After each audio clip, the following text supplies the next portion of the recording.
All right, we ready? Can you hear me? All right. We are going to start with John Shipley and then go to Jamal.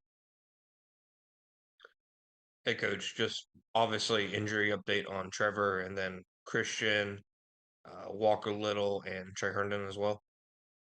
So starting with Trevor, obviously it's just a right high ankle sprain. Everything's stable, everything looks good. And we'll see where he is here in a couple of days. Christian has a core muscle injury, and he'll obviously gonna miss some time. He'll be out. Walker has a left hamstring strain, and it's in again, we'll see where he's at, strength wise and stability in a couple of days. On that. And then Trey obviously will be in the concussion protocol. And then with Walker, his injury came on the play Trevor got sacked on, correct? No, it did not. It was earlier in the game. Okay, thank you. Yep. Go ahead, Jamal. Hey, Coach, if Trevor Lawrence does have to miss some time, how helpful is it to have time to be able to get CJ ready? I say that again.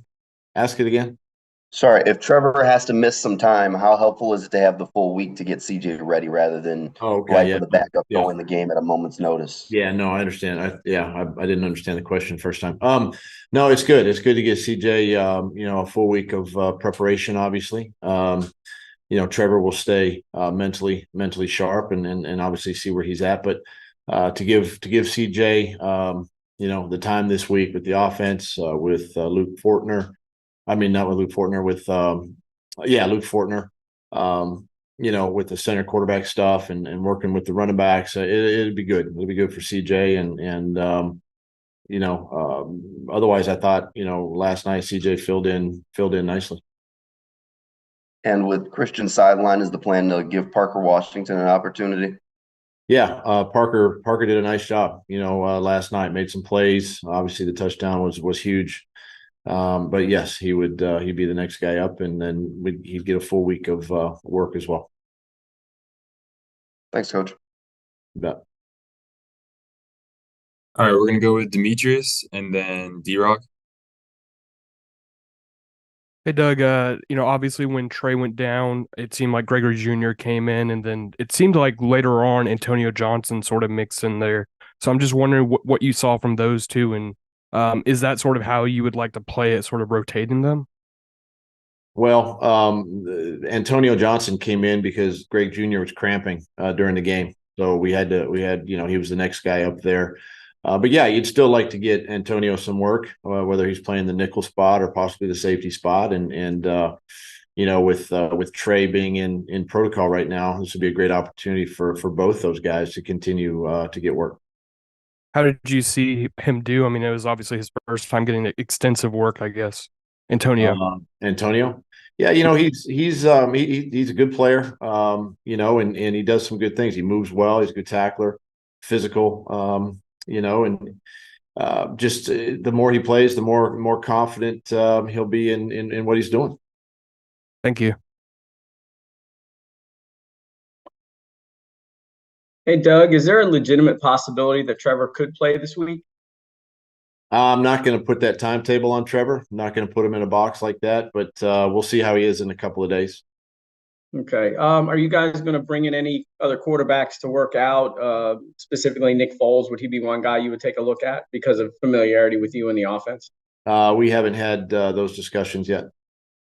Okay. On the play where Trevor got hurt, was Parker Washington not in the right spot or not looking? Was it Calvin Ridley on the left that Trevor was looking at and pulled the ball down because he didn't like what he saw? Just trying to get a fuller understanding of what happened on the play. Yeah, there's just some miscommunication with Parker and the decision he had with his route.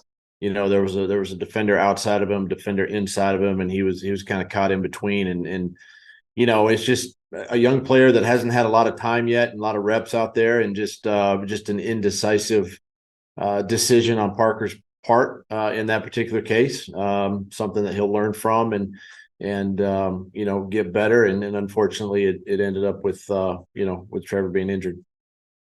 Real quick, Foley Fatukasi, ankle injury, and Cisco with the shoulder. Can we get an update on those two guys as well? Yeah, Foley's is more left heel contusion, and he'll be day to day. And then you said Cisco or Tyson? Yes. Cisco. Was Tyson hurt too? No. Cisco just he just had his shoulder in the game. Everything was fine. Put a harness on him. He went back in and played. He'll be fine this week. And is Tyson hurt or no? Did he aggravate the hamstring or is he good? No hamstring. He just got a little bit of a right quad strain in the game in overtime. So again, he'll be day to day.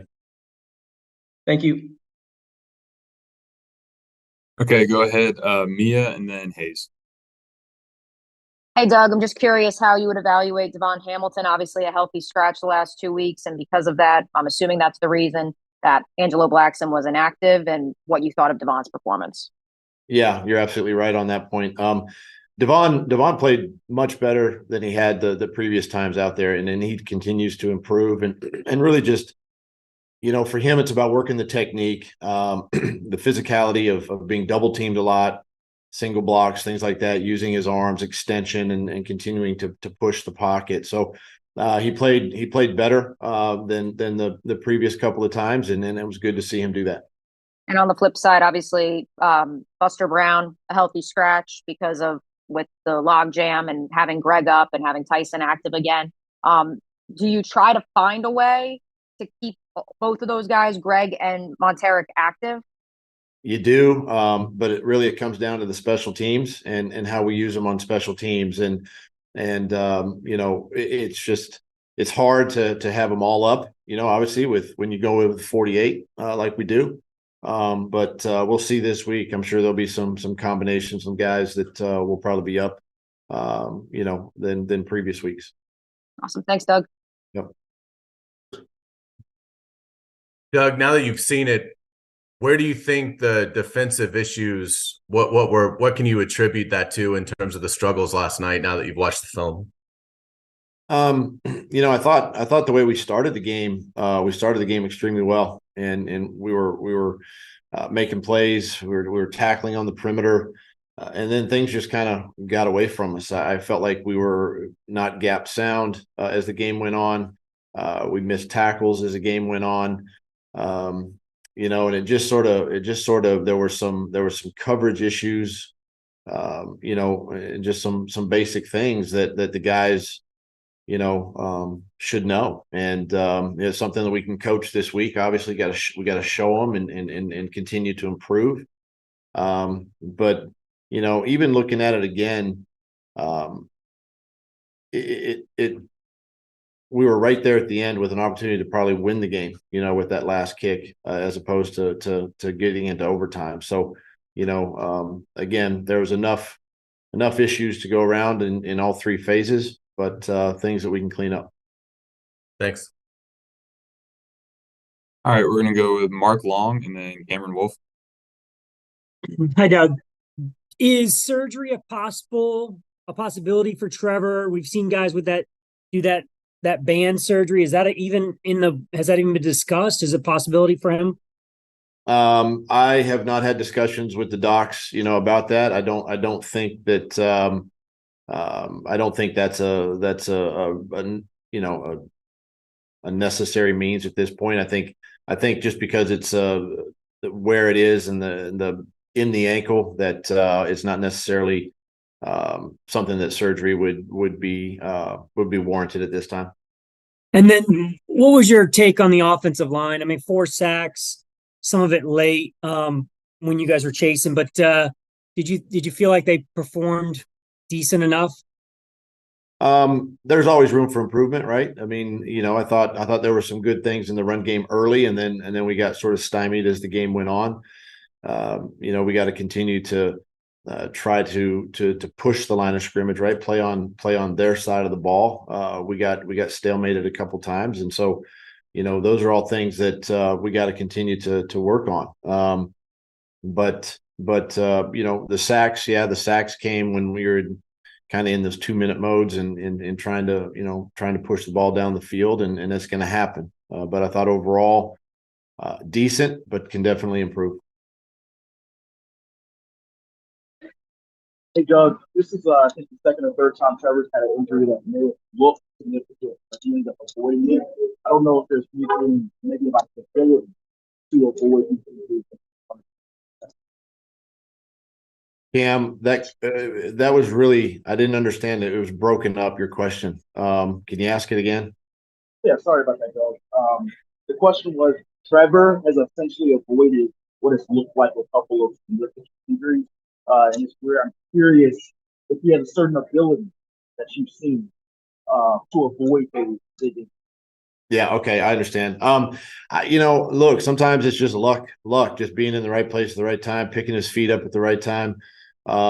He's obviously he's very, he's long, he's tall, and very flexible as you imagine. The one last night looked worse than it really was. Very fortunate there, but he seems to have a little bit of a knack, but I just think that for the most part, just been fortunate, to not have a serious injury than what they are. And one more on that. Is this an injury where he would have to get 100%, or you would be able to gauge maybe a lesser mobile Trevor play in that? I think, Cam, to be honest, I want to make sure that Trevor's 100%, before I put him or any player back on the field. It's just a matter of their, as a player too, the tolerance that they can withstand with any injury. And you just don't want to risk, if the player is not in any harm or could risk further damage to the area, then you have to consider it. But definitely don't want to risk further injury. Thanks, Doug. All right, we're gonna go with Jamal and then Mia. Hey, Doug, when a quarterback goes down, team tends to react one way or another. How do you think the guys handled that?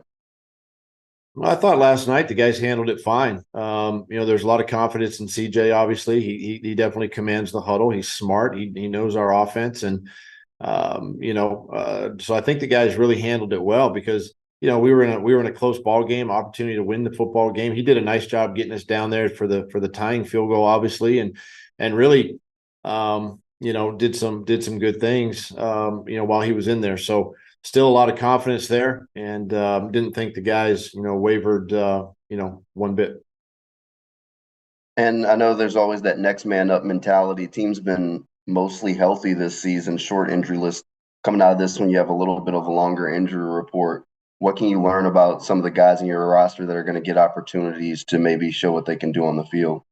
Yeah, it's something that I preach quite a bit to the guys here, especially you get later in the season. The guys that are in backup roles, or guys that are maybe those core special teams players that now get opportunities to play on offense or defense, and it's their time to go. It's their time to play, and I think it's on the coaches to make sure these players are prepared. The coordinators making sure that the plays that are in the game plan are ones that they can handle and they're familiar with. But it's always been, a next man up mentality, regardless of position, and that might be the case this week. Thanks, Doug.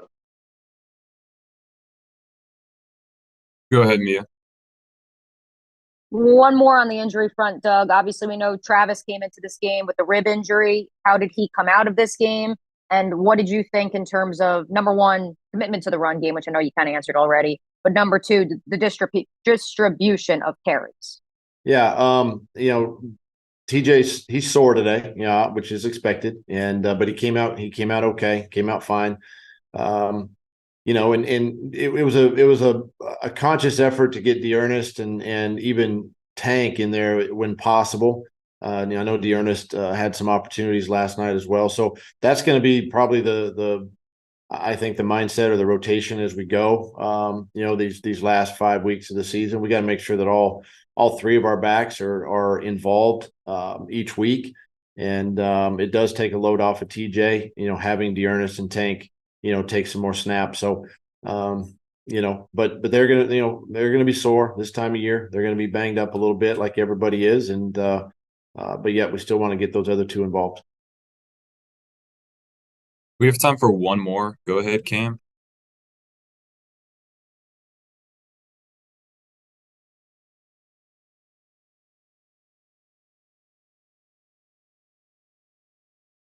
Yeah, I just left my hand up. I don't have another question. Apologies.